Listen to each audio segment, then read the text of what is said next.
And you know what? I gotta say, it almost feels like a business meeting because it just feels kind of formal. I know we're just waiting for everybody to gather and join, and that's not really how this is going to be here. We're going to have a great time tonight. We're going to learn a few things. We're going to meet some great people who've done some great things. And with that, because we have a lot of people and we want to make this short and concise, I'm hoping that you guys can give us about 30 minutes, 35, give or take minutes of your time. So maybe put the cell phone away, put Facebook away. I know some of you guys are on it. Put Facebook away, put a few things away. Just give us some time because we do this for you guys, and I think this is going to be a great learning experience for everybody who's on the call. So with that in mind, my name is Chris Hummel. You guys know me with Smart Home Choice. You heard Gary's deep, dark, chocolatey voice just earlier. I got Quentin on the call here as well. And I got Brian Daley. And I've got Allan Grace on the call as well. And we're just gonna have take us through I guess a nice fun journey through their flip and 2-unit conversion together. So guys, Brian, Allan, how are you? Doing good. Beautiful. Doing good, thanks.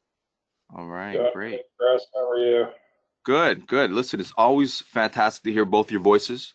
Brian, I see you in the field. Allan, I see you at the meetings. And I love chatting with the two of you. Now, we've got some interesting things to talk about tonight. And before we do, obviously we want to get into the meat and potatoes of this whole thing, but I'd love to hear a little bit about you guys and a little bit about what it is that kind of got you interested in maybe real estate investing. Maybe give us a little bit of background about Brian, for example. Give us a little bit of background about what you do. Maybe some examples of what projects, if any, you've done in the past. Well, thanks, Chris, and thanks both to you and Gary for having me on the call tonight. I'm pretty excited about being able to share this with you guys. It's an opportunity that I saw a couple of years ago and presented it to Gary and the group. And Allan and I have worked together in partnership on a couple of projects, and they've worked out very successfully as far as I'm concerned. My background is home inspection. I've been a home inspector, professional home inspector, full-time for about 15 years now. But I saw opportunities as I went through what I do for a living every single day, opportunities to do things a little bit differently, to do things the right way. I saw a lot of conversions, 2-unit conversions and flips that weren't done necessarily the best way, and a lot of shortcuts were taken. So I thought there was an opportunity out there for a good partnership to go ahead and do these types of conversions, but do them with permits and do them, create something that we could all be proud of that was done to code and safely, and also be very profitable for us. So that's why I'm doing this, and I'm glad to have been able to partner with Allan on a couple of projects so far. Beautiful. So Brian, yeah, doing it right. Obviously, as a home inspector, you got a reputation, right? Hey, Allan, just quickly, then we'll get into. Give me a little bit of background about you. What's your day job, and how did you get into real estate? Yeah, for sure. Thanks, Chris. I spent the last 2 decades, basically since finishing university, with at the time State Farm, which has now been bought out by Desjardins, and I've been predominantly in the life insurance, financial services end of things, and as I've progressed through some different positions there and focused a lot on continuing education, financial planning, advanced taxation, all those things. It became apparent to me that real estate was a great avenue to build wealth. So I ultimately ended up joining Smart Home Choice. I actually hadn't attended any meetings. I had met Gary at an event and joined back, I think, late 2015, and didn't actually get out to any meetings until the following spring, I think in early 2016 after RSP season and that. And it was shortly after that that Gary sent out the interest email in terms of anybody that was interested in learning more about the flipping opportunity that Brian spoke to there. And at first, when I first saw the email, my first thought was, well, no, I don't want to flip. That's not really what I'm looking to do. I'm looking to do crazy. Flipping's crazy. I'm looking to do predominantly the rent to own, and I still predominantly look at the rent to own opportunities. But there was something about the opportunity at the time, and I figured, I want to learn a bit more about it. So sat down with Brian, and Brian had clearly done his homework and just had a good feeling about it. Got to know him, most importantly, and that's what led us to our first deal shortly after that. Hey, so Allan, you're almost an unlikely hero here, right? See, Brian, he's been in the field before. You're from the bank. You're Mr. Safe, right? You've been in the financial industry. You're supposed to be playing it safe, right? So that's interesting. In some respects, yeah. All right, beautiful. Well, listen, you know what? I got a few things I want to get to, and then we'll hop into it. So now that we wet your whistle a little bit, just Allan, you brought up Smart Home Choice and how we had presented this opportunity to you. So with that in mind, I just want to quickly give our listeners a little bit of background about what it is that we're doing as well. So, guys, we are putting on lots of events. Every month we've got something new. In fact, we're doing this 3, 4, even 5 times a month, different events, different call-ins, podcasts, whatever it is. So this is our previous event here. This was actually just a couple weeks ago. And we're doing this in the Ajax Casino. So great speakers coming out. I mean, look at all those happy faces. If you're not there, you need to be there. You learn a lot from either our members and attendees and also our speakers, right? So with that in mind, we got another event coming up at the end of the month, April 26th, Thursday. Mark it in your calendar if it's not already there. Matthew Frederick, really great guy, very charismatic. We also have Kenneth Mann. Now, Matthew, he's into a lot of different things. We're talking about commercial and in fact, different phases of investing. And Kenneth Mann working with the city. So some of you guys who are doing conversions, flips, anything to do with going into the city, permit zoning, he's going to be able to speak a little bit on that for us. So I think this is going to be something great for you guys who want to kick your career into the next level. Gary just finished a very interesting podcast with Adam Kitchener, and how to be or what it takes to be a millennial entrepreneur. So this, I think, is for a lot of you guys who are really hoping to take it to the next level and maybe even shake your day job. So he's got a lot of great, interesting concepts, ideas, thoughts, and I think it's something for you guys. Make sure you give it a listen, okay? I just wanted to highlight a couple of folks. Some of you guys were at the Mastermind event, might have seen this before, but guys, it's your life, and we want you to change it. And this is one way that you can really make an impact on yourselves and those you love. So as an example, here we've got Olani and Matt. They're doing a 2-unit conversion right now in the heart of Bowmanville. In fact, they recently just sold off a property that wasn't working. Guys, don't be afraid to sell things that aren't working if you can make better investment elsewhere, and this is what they've decided to do.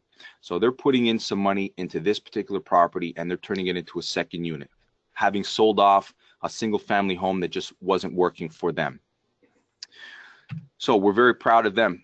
We've got some brand new investors that are really excited. And Newcastle, by the way, is a very good spot for rentals. In fact, my clients here, this is Jennifer and James, and they picked up a single family home out in Newcastle. They had a renter immediately, even before close. So don't think it can't happen out in small town Newcastle. This can definitely happen. All right, so let's jump back in, guys, because I just wanted to give us a quick idea of what it is that we do and when our next event was. So coming back, how did you guys end up meeting, coming together for this potential JV? I really can't remember. Do you remember, Alan? I think Gary got us together. Obviously, Alan was introduced to this opportunity through Gary and Smart Home Choice, and Gary kind of brokered a meeting between the two of us. And Beautiful. as I recall, we hit it off pretty well. Yeah. Okay. Was it over drinks, dinner? What was it? Romance? Which one? Romance. Yeah. So basically, wait. Bromance. There we go. We definitely have a bromance going now, for sure. Good. Yeah. No, good.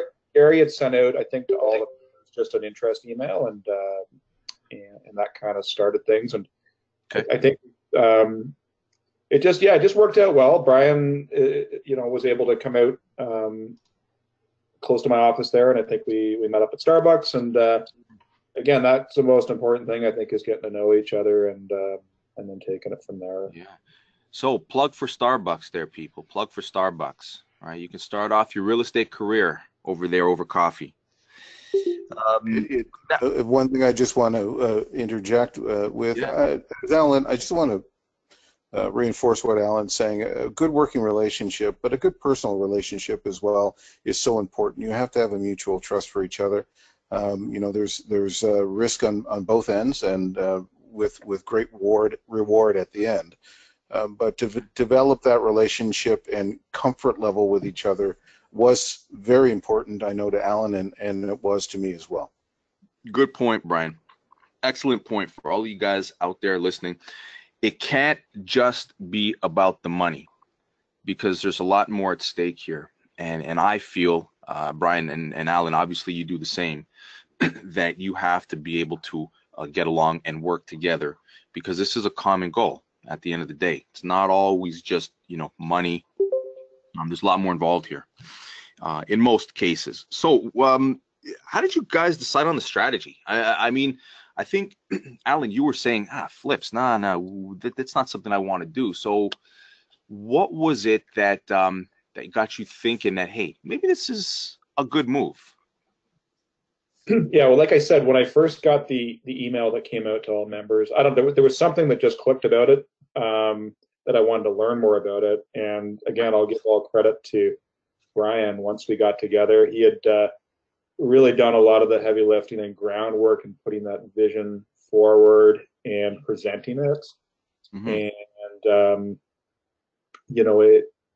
I knew at that point it was something I wanted to continue to pursue after meeting with the first time there. So in terms of the strategy and the structure and the vision, that was all Brian, and that was he had that ready to go from day one.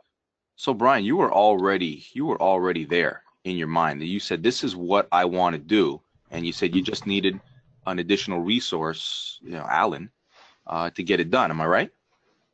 Yeah, I mean, it was not only about an additional resource. I mean, I've been in my lifetime and in my career, I've done a lot of things, and the one thing that I have learned throughout my career is that it's important to be able to empower other people. It's important to give back, and through empowerment and giving back, everyone benefits. So the genesis of this idea was that, people are hesitant.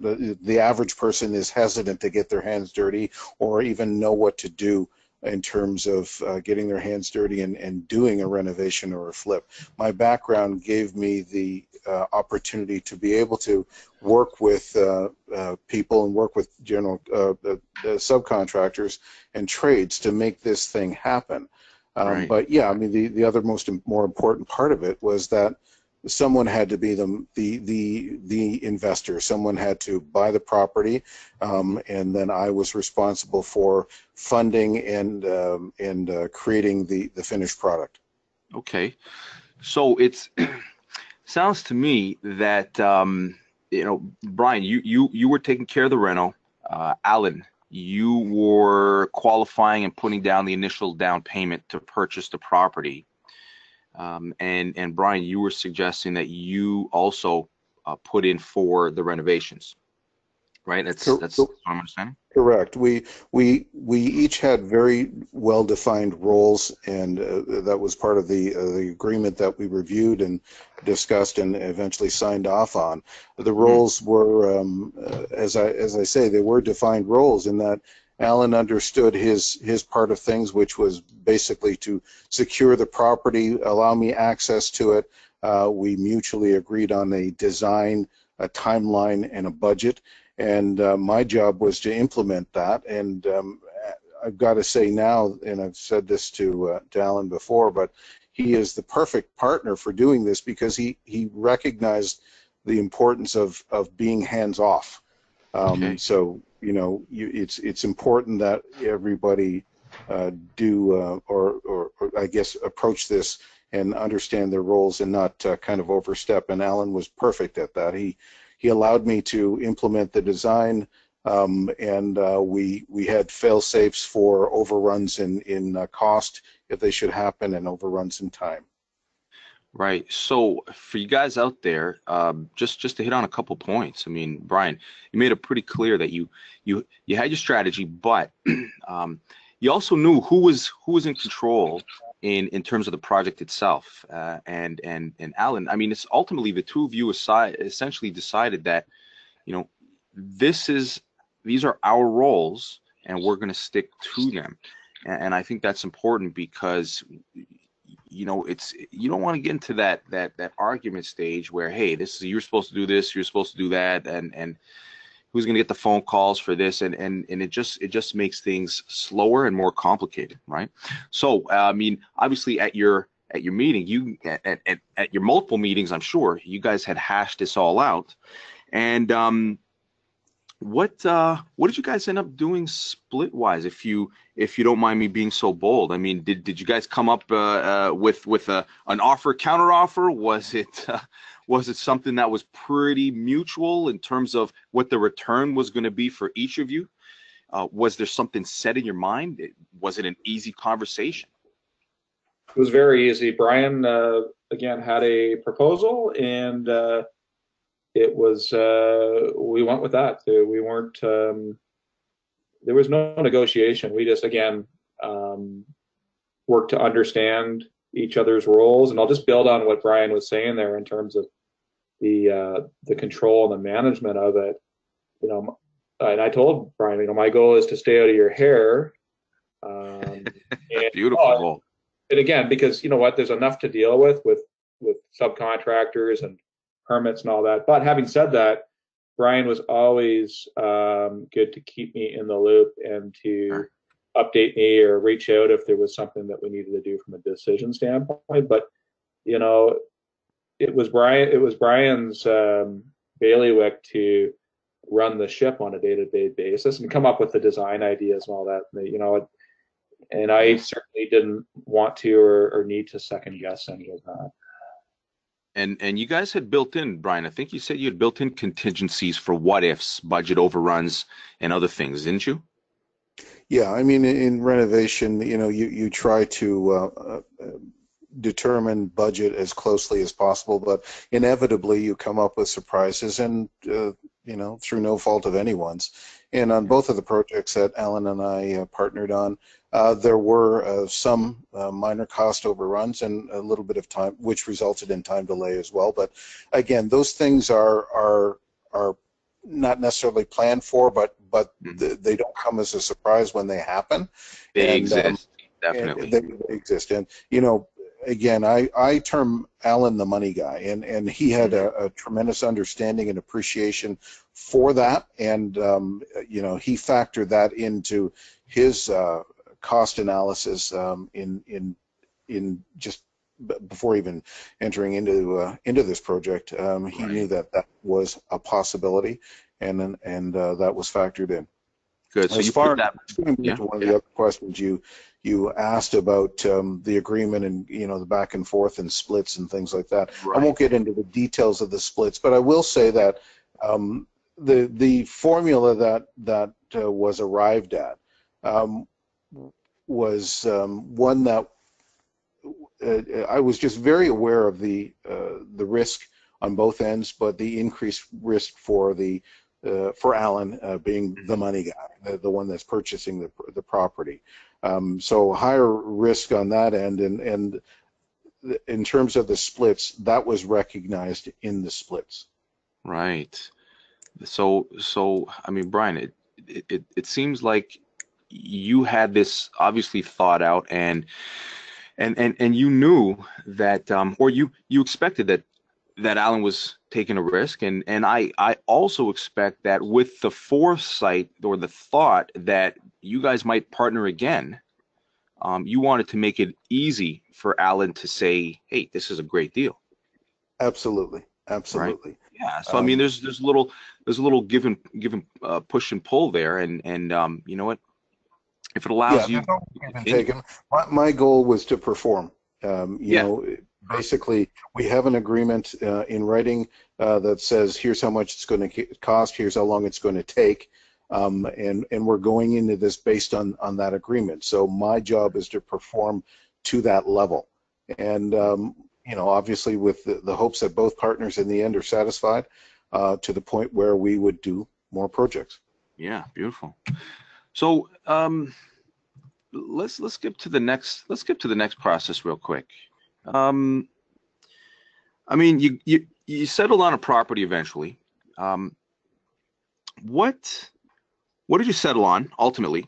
What was the what was the anything, I guess, that attracted you to the property in particular? What did you guys end up settling on anyways in terms of a property? Was it a Well, bungalow? Was it a yeah, I'll speak to this, and then Brian can probably expand on it. We settled on a probably a century home in Oshawa, and again, Brian will speak to some of the challenges of that. But the real attraction to it is we got it under market. It was being sold under power of attorney. The resident was moving out and going into assisted living, and you know, with Gary's help, we were able to identify the opportunity, and just from a timing standpoint, we were able to get an offer in there and get it significantly below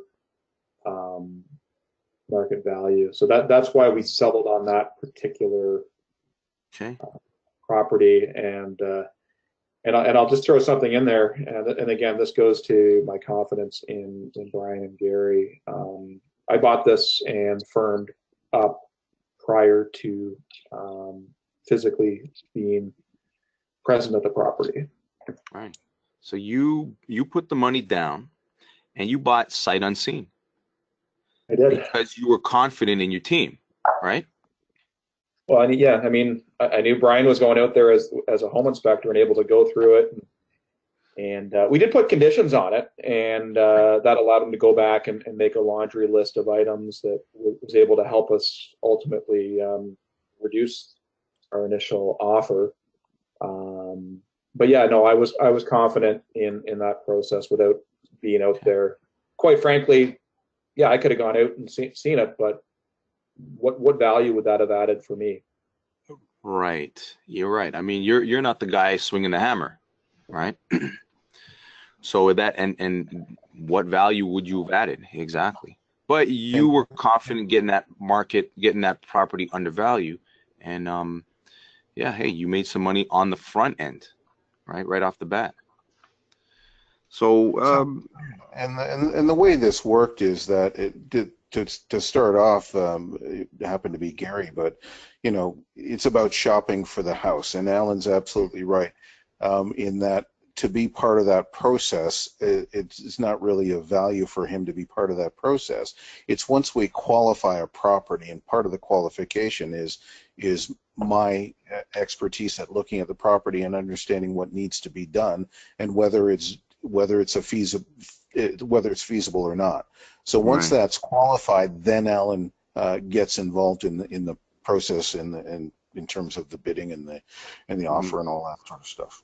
Hey, so Brian, how was it working with the city? Did you need to pull any permits? Did you have to get the city involved at all with this one? On our first project, we didn't.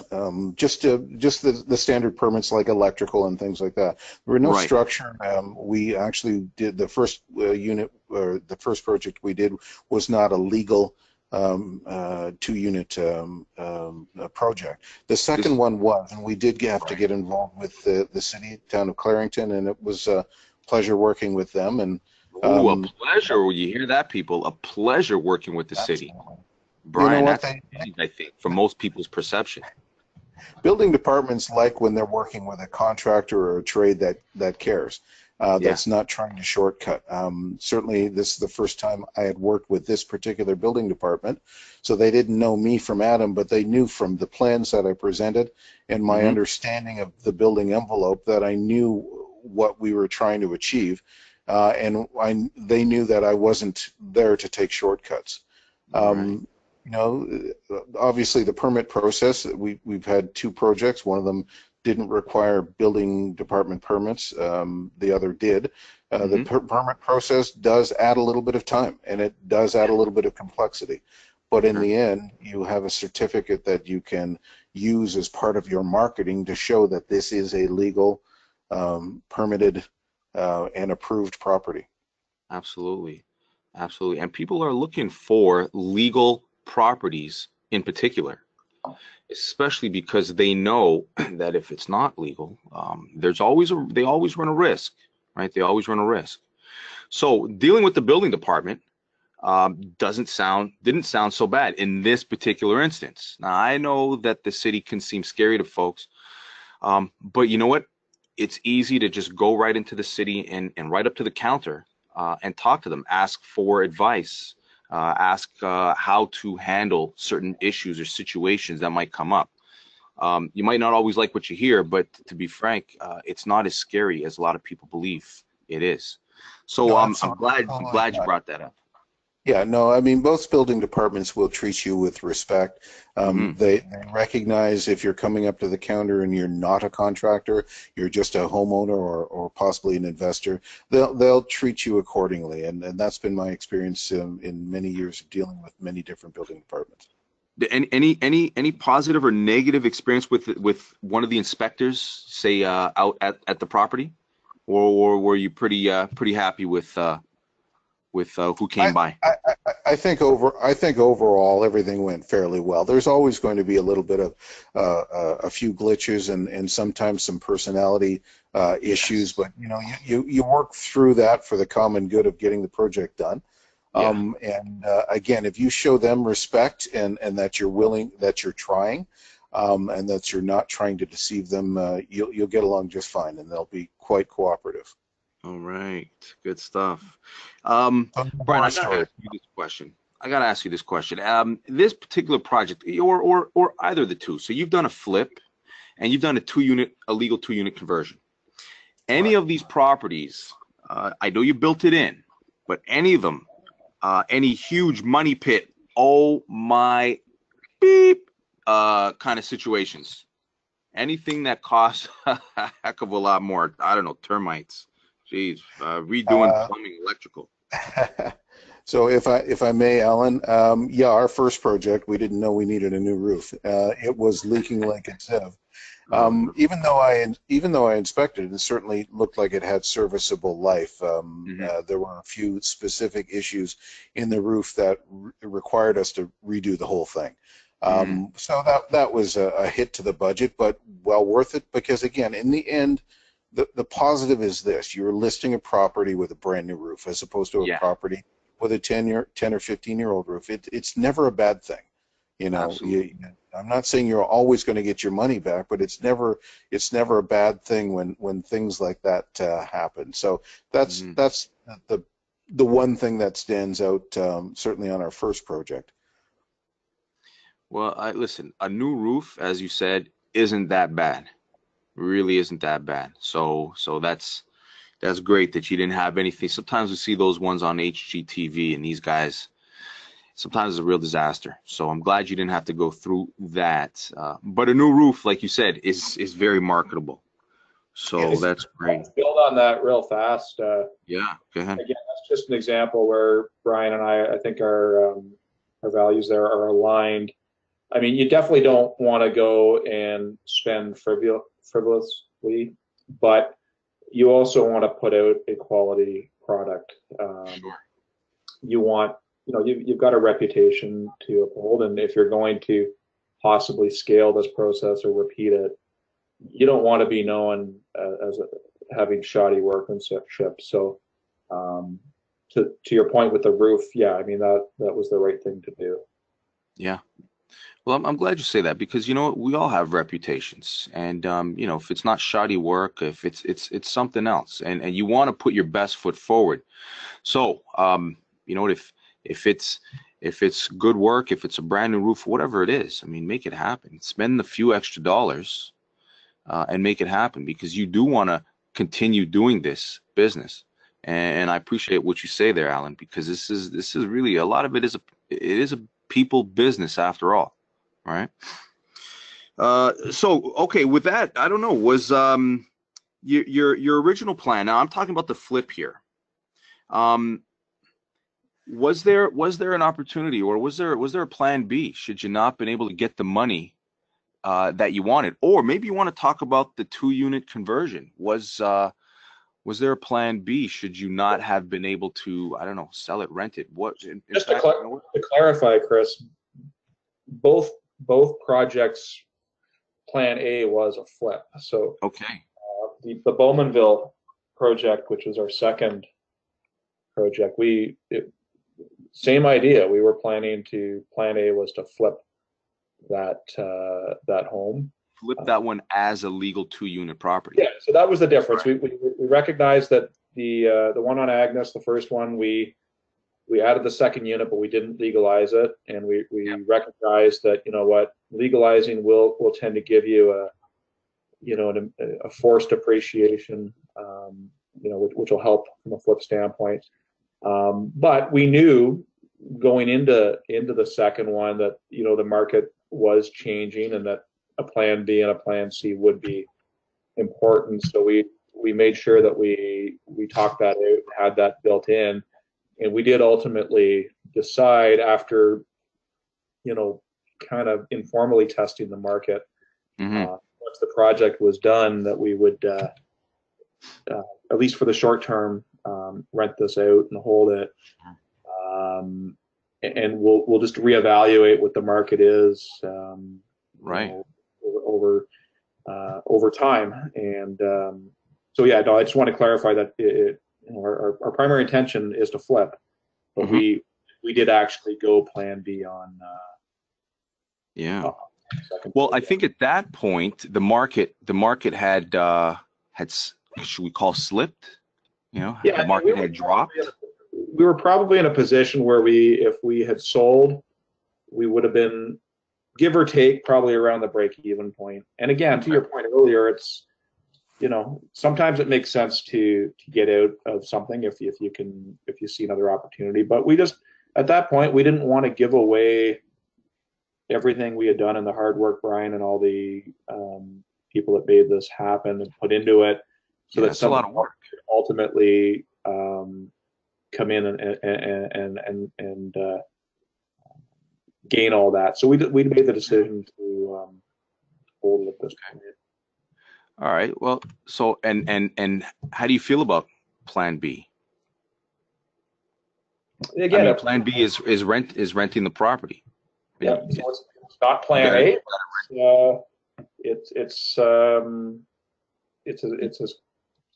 It was the best. It was the best scenario given the circumstances. And you've got it fully rented, right? Yep. So we've got property management taking care of that, because again, Roseanne and I work full time, so we're not going to play landlord. Sure. Yeah, you guys are investors. You're not landlords. You're investors, right? Exactly.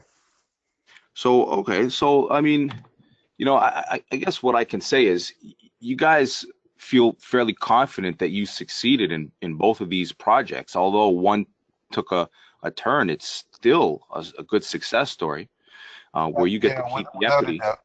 Yeah, without a doubt, Chris. I mean, speaking for myself, and Alan and I have talked about this, I'm very pleased with both projects. I mean, yes, the end result was a little bit different for each of them, but both of them absolutely are termed a success. At some point in time, we will liquidate the Bowmanville property, our second project, and turn a very healthy profit on it. Mhm. And in the meantime, you know, again, Alan can speak to the numbers, but in the meantime, it's providing or it's supporting itself. Good. Yeah. So, I mean, Plan B in this case worked well. Plan A worked perfect in the first one. Like you said, healthy profit. This second project here in Bowmanville, ultimately, when you do decide to sell it, you guys are gonna make some good money. So, Alan, how do you feel? You feel that you came through successful? Am I right? Yeah, absolutely. Yeah, I mean, you never want to second guess your decisions, and hindsight's 2020. I mean, we look back at Agnes, which was the first project. Yeah, if we had waited, we sold, or at least signed the deal to sell that. I think around Hmm. November of 2016, but it closed in January of 2017. Now, Right. if we had held that for even a month or two, we would have attracted more money. But you know what? Nobody's got a crystal ball, and at that point, we had made the decision to list it and accept an offer we received. It didn't make sense to do Plan B at that point. Sure. Can't second guess yourself. You learn from those things, and that probably factored into our decision on the second one. You know, Yeah. knowing that sometimes it's just not the right. Sometimes it is or isn't the right time to unload. So yeah, no, I would deem both of them as a success as well, and definitely learned a lot through each one. Yeah, I mean, it's always a learning experience, always. And you know, you're right, Alan. You can't second guess yourself. And hindsight it is always 2020. And I think that's what prevents a lot of people from moving forward because they're always looking backwards. Oh, I should have done this at this time, and what if I had it done that? And you know, guys, it's about moving forward. You don't have a crystal ball, and you can't go backwards. You certainly can't go backwards. So I like that you brought that up, Alan, because that makes a lot of sense to me, and Yeah, I you think that resonates for a lot of our listeners. ultimately, Chris, and everyone who's listening, you have to take the chance. Yeah, You have to dip your toe into the water. If you never do, you'll never know. So right. yeah, you just move forward, and ultimately you're going to learn from your last project and do better on your next. So that's the way we look at it, anyways. So I got one last question, and this is more of a plug for us, if you will. Um, Guys, how did Smart Home Choice help you guys? I know you touched on it, but how did Smart Home Choice help you with these projects? I know that we introduced you in the first place. I Yeah, mean, strategy, help with the process, lawyers, contractors. I mean, just, being introduced to each other. I think we touched on a couple of those pieces already in terms of just bringing us together, as well as just having Gary out there in the field. I know Brian and Gary went and viewed quite a few properties before we settled on the first one, and then the second time around, they went out as far as Peterborough, even looking at some properties. And Mhm. Brian, you're probably glad that we decided to stay a little closer to home. Yeah. Absolutely. But other than that, what I would tell you is before before I closed on the first deal, I'd say one of the biggest pieces was just working with Darlene and getting what I actually did after talking to Darlene is I took my readvanceable mortgage and got it reassessed. And I was fortunate to, well, Rosanna and I were fortunate enough to have significant equity built up in our home in Vaughan. So I was able to get the mortgage basically appraised or redone on our principal residence. Mm-hmm. Any significant access to capital. So on the first project, I actually, and this saved us some costs in terms of not having to register a mortgage charge on the investment property. Actually financed the entire first property on the line of credit. Okay, wow. And then on the second one, financed the down payment on the line of credit. And Look at you, Allan, high roller, huh? You're making essentially big 100%. moves there. Not really, because really it's just a matter of structuring good debt versus bad debt. Exactly right. Absolutely. But so that was probably the biggest. Again, other than those other pieces we talked about, Yeah. that are probably a little more obvious is, behind the scenes with just with Darlene's guidance there. Mhm. And now, Brian, you've been working with us for a long time, right? Absolutely, yeah. So you've Love done it. you've done a lot of work for a lot of our clients as well, a lot of our investors. Yeah, I absolutely have, and I've seen. I mean, I know I've done multiple deals or inspections for a number of your clients, and gosh, as far as Peterborough, and we're doing a lot up in Yeah. Peterborough Hey, these days. you've seen a lot of progression in some of our members too, I would imagine.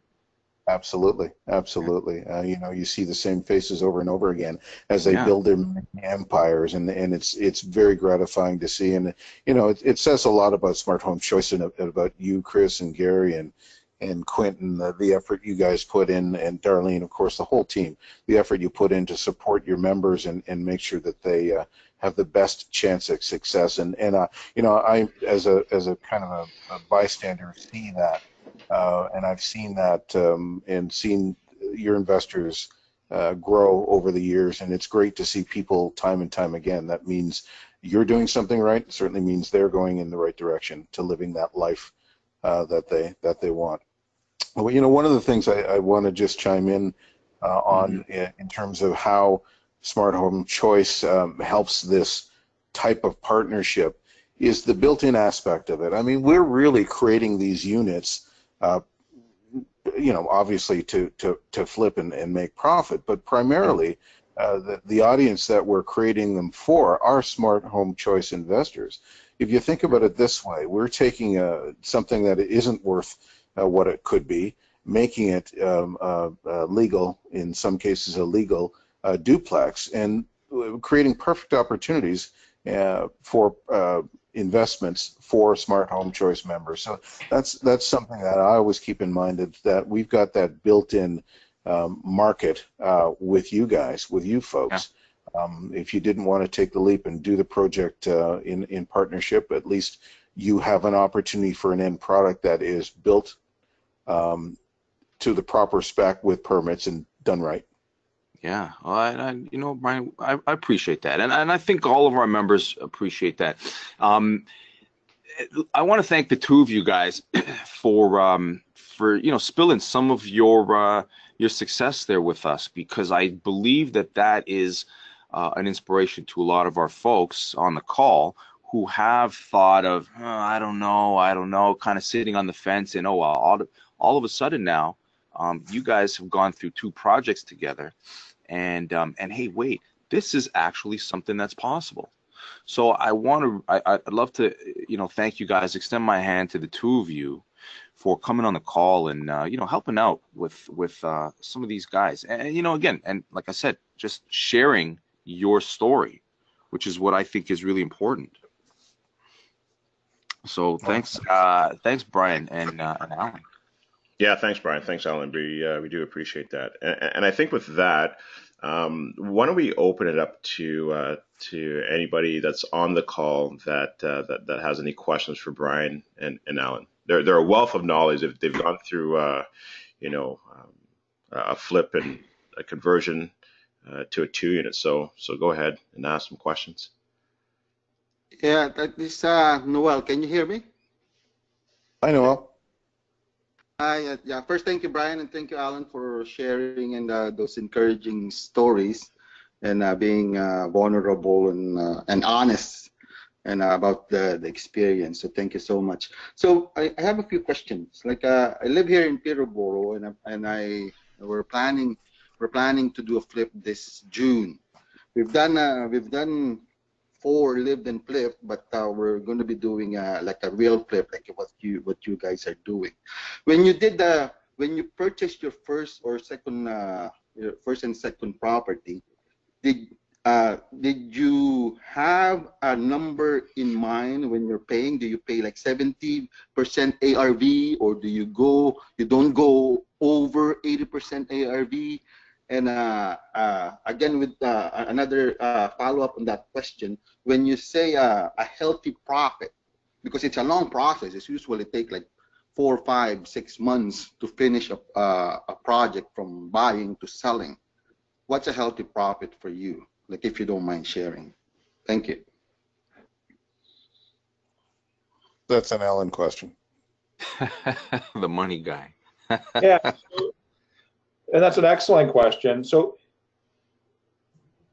in terms of like a percentage, of after repair value, the analysis, at least that I did on the first 2, didn't go to that method. I do see value in doing that, and I think if we continue to do these, or we look to scale this, one of the things I want to do is build out more repeatable systems and whatnot.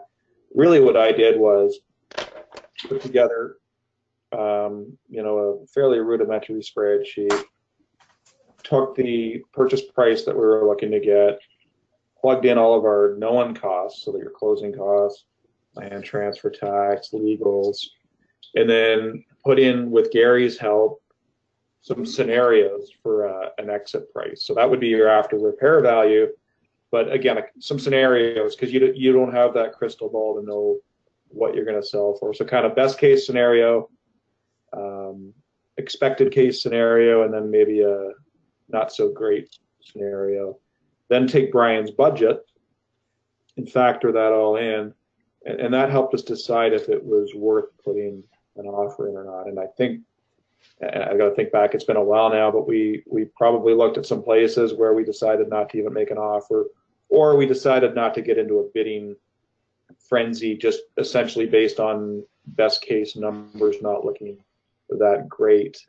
Whereas when we got to the Agnes property, with what we were able to get it for, it was one of those cases where even worst case scenario, I think we were in the green, so it just made sense. So yeah, in terms of buying it, a percentage on the after repair value dollar, didn't have it down to that fine a science. It was more of an analysis based on the numbers, which essentially is doing the same thing, but just working through it on an individual basis rather than having that quick and easy calculator that you might see from someone like Stefan Arnio or whatever that does these on probably a more frequent basis. Hey, thanks. Thanks, Allan, and Noel, for the question. Anyone else? Like another question is Noel again. Like I know Gary helped you out with the looking or viewing of properties to pick.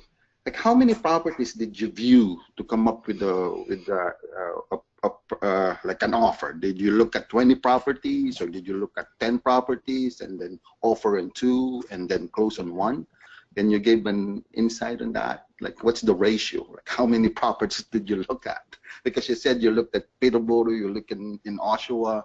Like, approximately how many properties did you look at to make Gary, that? honestly, I can't remember. Yeah. It's for Gary and I, well, especially for Gary, I think it's just one day rolls into the next when you're looking at all kinds of properties. But if I were to put a number on it, and there is no magic number because it's all about finding the right property, I would say probably the first go around we probably looked at 15 or 20 properties. Second time, probably the same. I mean, when Gary sets this up and sets up appointments for house hunting, we just kind of do it in a flurry. Like one afternoon, we'll look at 5 different properties. We won't spend a whole lot of time because it's quite easy for me to qualify whether something is doable or not. and you just keep doing that until one clicks.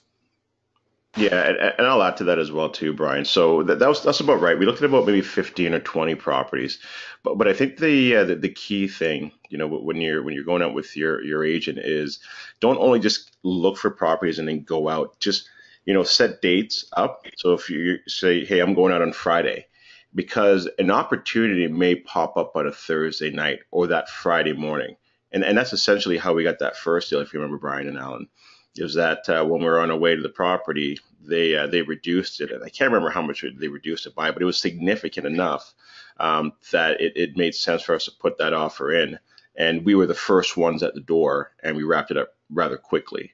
So it's a matter of just going out and looking at properties and setting up those times and the dates and hitting the pavement.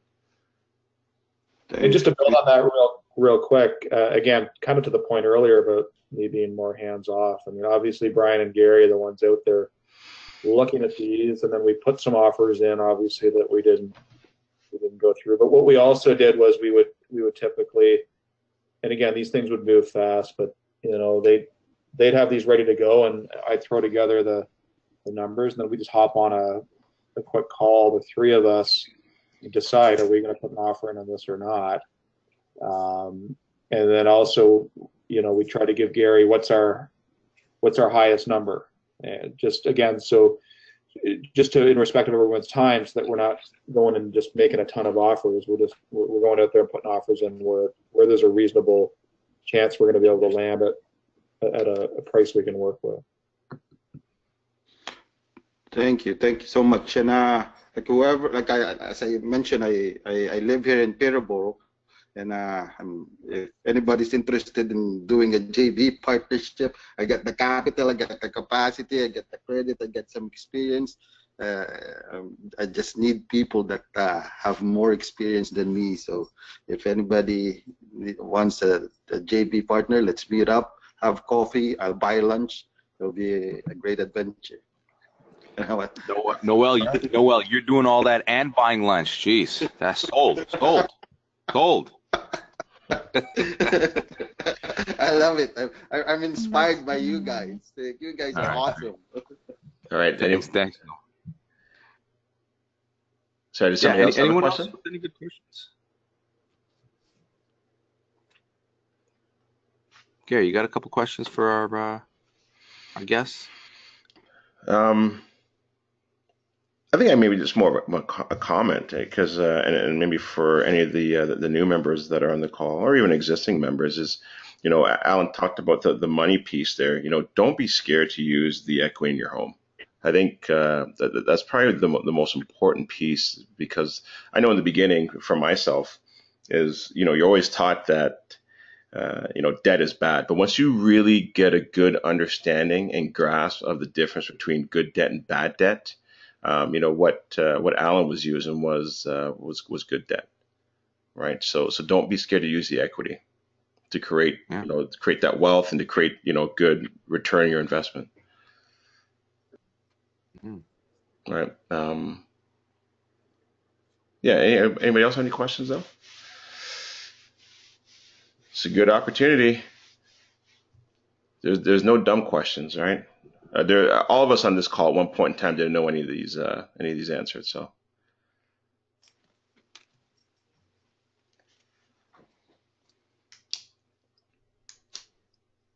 no. Okay. All right. Well, listen. Any of you guys want to chat with us, or chat with Gary and I, or Brian, Allan, in private. Sometimes getting out there and asking a question on the microphone or on the phone call isn't really your speed. We welcome you to send us an email, give us a call, and we're always there to work with you. And we've got coming up.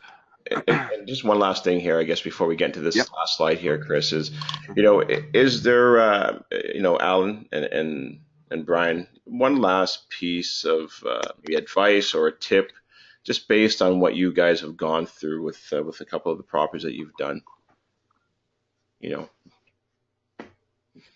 Well, From my perspective, again, I'm looking for two things. I'm looking for the right property and the right partner. And I've been fortunate at finding what I think is the right property and the right partner on two different occasions. So, you know, we've touched on this a little bit before, but trust in each other, understanding of your respective roles in the project is so important, and trust in, I guess, I trust that Allan understands and is on top of the money part of things in terms of the initial investment, and he trusts that I'm qualifying, you know, through working with Gary, but I'm qualifying the building properly so that we're not wasting our time and, more importantly, wasting our money. Yeah, and just to build on that, agree 100%. Certainly hope that we'll have the opportunity to do another project at some point.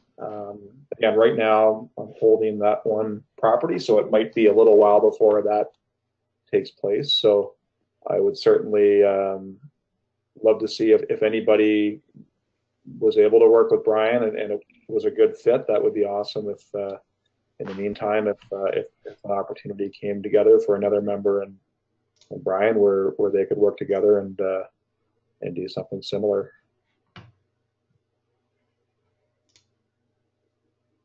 Yeah, and you know what? And joint ventures, I'll share this one last thing here before Chris wraps it up. But you know, when I take a look at my portfolio and the homes that I own, myself and Darlene, 80% of the homes that we own are joint ventures. You know, believe it or not, you hit that brick wall rather quickly, and so don't be scared of it, and you know, really want you guys to embrace it as opposed to be scared of it. All right, and with that, Chris. Good. Okay, so guys, I got up on the screen here, joint venture webinar, Gary, Wednesday, the 11th of April at 8 p.m. joint venture webinar. Make sure you sign up. Make sure you check it out. You will learn something, as you always do with us. And as usual, I want to make sure that you guys know who we are and know who we're talking to. Know who you're talking to. Look, there's my face right there, smack dab in the middle. Gary, how come I'm in the middle, man? I have no idea. I gotta talk to Shar about that. All right. Yeah, you need to fix that, man. No, I'm in the middle. Anyways, we got Quentin. He's on the call with us. Gary, as I told you, he's there. I'm Chris, and you know, Charlene and Darlene, and FYI, they are both mortgage agents as well. Quentin, Gary, and I are all real estate agents, and we're all investors as well. So you know what? Lean on us. Make sure you give us a call for any questions you have. We'd love to help you find the right property. Obviously, we'd love to work with you, but we're there. We're a wealth of knowledge as well. So we're here to help you guys. You know, real estate investing, coaching, and education. That's what we do. That's the name of our game. Okay, so guys, thank you very much for joining us. I know we did go a little bit over, but I'm hoping that it was nonetheless something that you got a lot out of. And don't forget to jump on the website too, smarthomechoice.ca. We've always got something that should be helpful to you guys. Okay, so once again, thanks a lot. And if you do want to catch us off air, feel free to send us an email or give us a call directly. We're very happy to talk with you. All right. Thanks so much. Have a great evening. Thank you. Bye-bye. Thanks, guys. Good night. Have a great night. Right.